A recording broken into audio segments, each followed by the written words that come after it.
Այստեղ է նաև Տեր Ռուբեն վարդապետ Զարգարյանը, որը ջերմանական տարիներից, ինչպես եւ ասած, վայելել է Բաղդադ Սրբազանի հոգևոր խնամքը եւ տեսել իրեն իբրև ուսուցիչ։ Այսօր հայր Ռուբենը զբաղեցնում է այն դիրքը եկեղեցում, որը շատ տարիներ առաջ զբաղեցնում էր նաև Բաղդադ Սրբազանը։ Այսօր հայր Ռուբենը առաջնորդում է հայ առաքելական եկեղեցու հայեցակարգային գրասենյակը, որը ամենատարբեր հարցերի շուրջ պարզաբանում է հայ առաքելական եկեղեցու դիրքն ու հայացքը եւ իհարկե գրքում կան բազում կետեր, որոնք վերաբերում են այդ հայեցակարգային խնդիրներին։ Այսօր կուզեի անդրադառնալ այդ եկեղեցի պետություն, եկեղեցի առողջապահություն, եկեղեցի բնապահպանություն, տարբեր հայեցակարգային թեմաներին Սրբազանի անդրադարձը մեկնաբանելով, որովհետև այսօր մենք տեսնում ենք օրինակ Երևանում էկոլոգիական, այս կարելի ասել աղետի պայմաններում հանկարծ հետաքրքիր է, որ այո, Սրբազանը նույնիսկ այդ կետում ունի ասելիք եւ տալիս է մարդ եւ հարաճճագործություն այդ հարաբերության ծիրուն շատ հետաքրքիր բնորոշումներ։ Խնդրեմ։ Շնորհակալություն։ Ես պիտի նախ նշեմ, որ Սրբազանը այն ինչին որ անդրադարձել է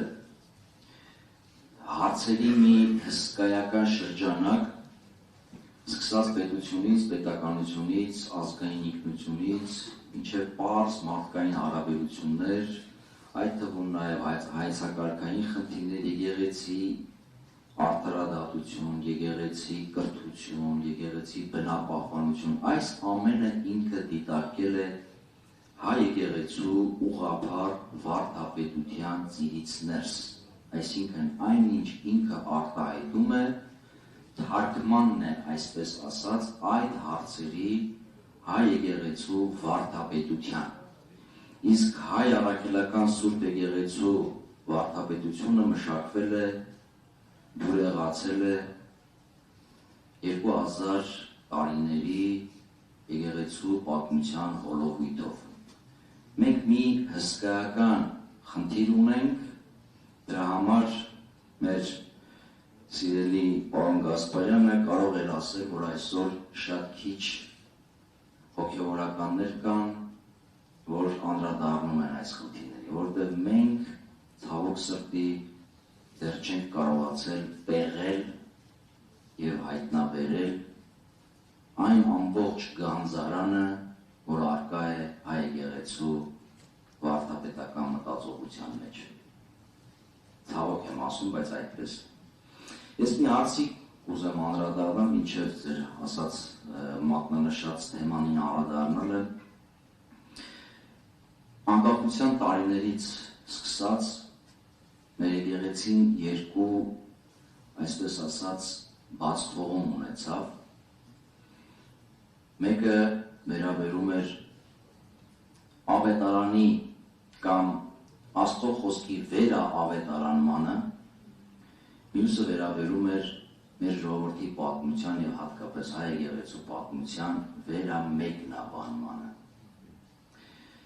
Առաջին կետը չանելով մենք թույլ տվեցինք, որ աղանդավորական հոսանքները, որոնք խորթ էին մեր մտածողությանը, մեր ինքնությանը, մեր զգացողությանը, մեր պատմությանը, մեր իսկ զենքը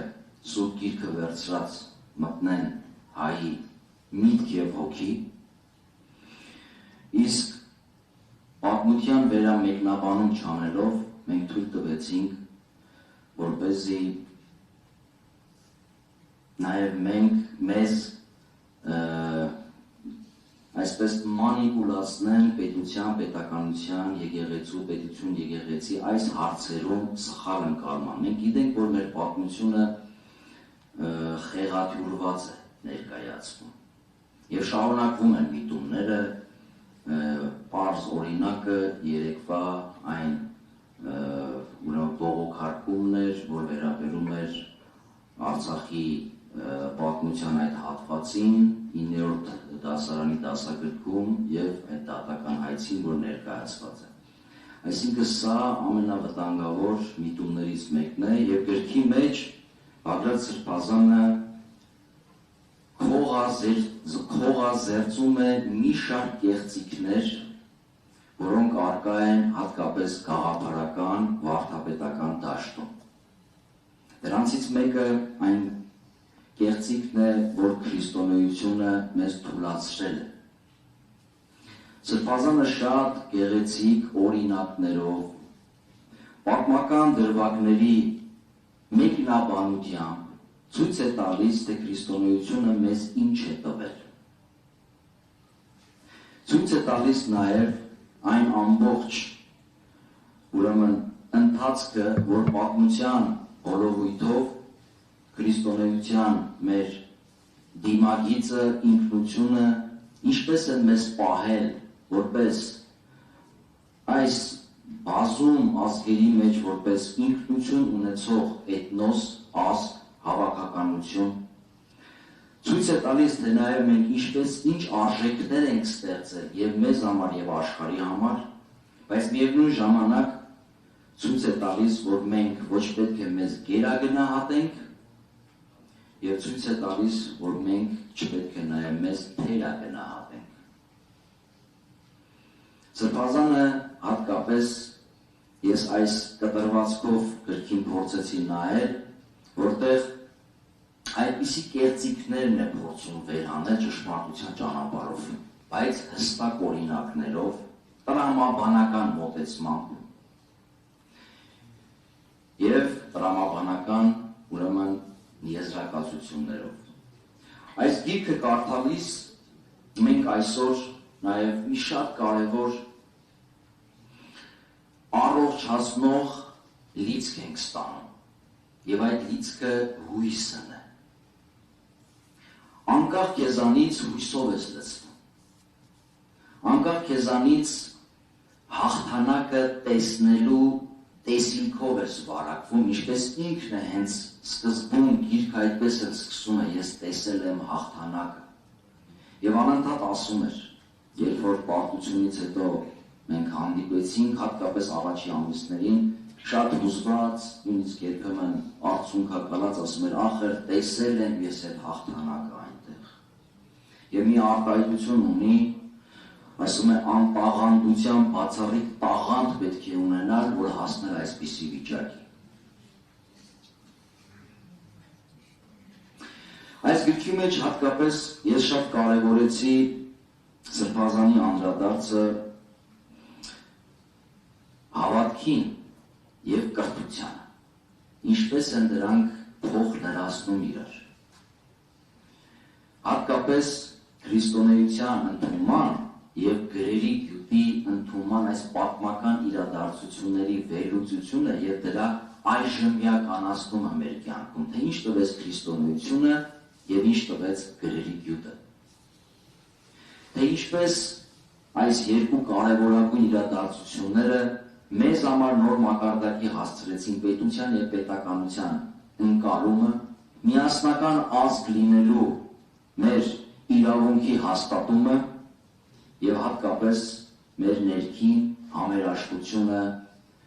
ազգային ինքնության կերտումը եւ ապագայի ճանապարհը գտնելու, ապագայի տեսիլքը ունենալու, ուրեմն Սրբազանը ցույց է տալիս այդ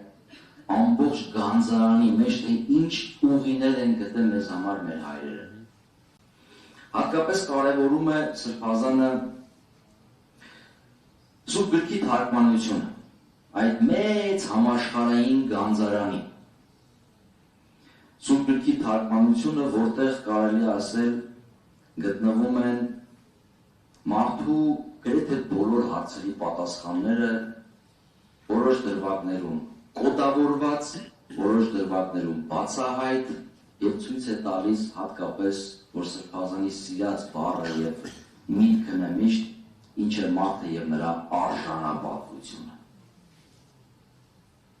Սրբազանը նաեւ խոհազերծում է մի շատ կեղծ գաղափար, խաղաղության գաղափարը։ Դուք գիտեք, որ հոգևորականները եւ Սուրբ Պատարագ են մատուցում,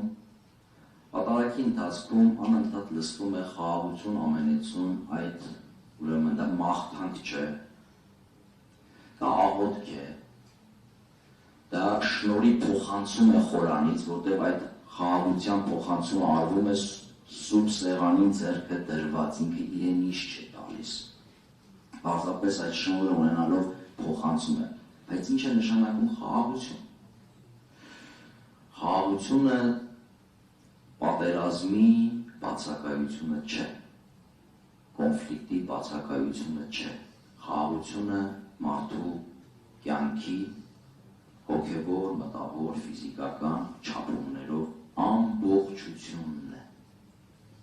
Երբ մարդը ապրում է այդ բոլոր չափումների մեջ ներդաշնակ։ Եվ Սրբազանը մի շատ լավ արտահայտություն, պատկեր ուներ, ես գրքի մեջ ճիշտ ասած չհանդիպեցի, այս ամբողջությունը պահելու համար մեզ միշտ ասում էր, մենք ասում էր 3 սեղան ունենք, առախաղն էլ հայերեն ստացվում է, գրասեղան մեր միտքը սնուցելու, ճաշասեղան մեր մարմինը սնուցելու և սուրբ սեղան մեր հոգին սնուցելու, որևիցե մի սեղան զեղչելու դեպքում մենք խաղաղություն չենք ունենա։